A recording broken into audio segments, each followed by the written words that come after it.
Halloween party sa school namin at ito nga pala yung makeup ko. Pagpasok ko ng school, ang dami ng mga tao. Nakakatuwa rin kasi hindi ka maboboring kasi may mga kantahan kaya party-party ka talaga.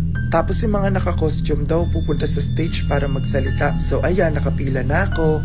Ang gaganda ng costume ng mga kasama ko. Nakalimutan ko nang mag-video nung nagsasalita na ako sa stage kasi nahihiya talaga ako. Ayan, tapos na, nakapagsalita na ako. Tapos guys, may mga nagpa-picture nga pala sa akin. Sayang lang hindi ko na nasama sa vlog yung iba. Ang dami pa. Salamat po sa mga nagpa-picture. Tapos guys, nagpahinga lang ako saglit. Tapos nag-party na ako uli. Halatang halata din dito guys na sobrang saya ko. Habang nagpa-party ako, nagulat ako may lumapit sa akin para magpa-picture. Ang ganda talaga guys ng makeup ko, parang totoo. Tapos ayan, may mga palaro. Kakatakot nga pala sa school namin guys pag gabi oh. Tapos guys, tinanggal ko na rin yung makeup ko kasi nahihirapan na ako. Ito ko na rin tatapusin tong vlog. Maraming salamat sa panonood. I love you all.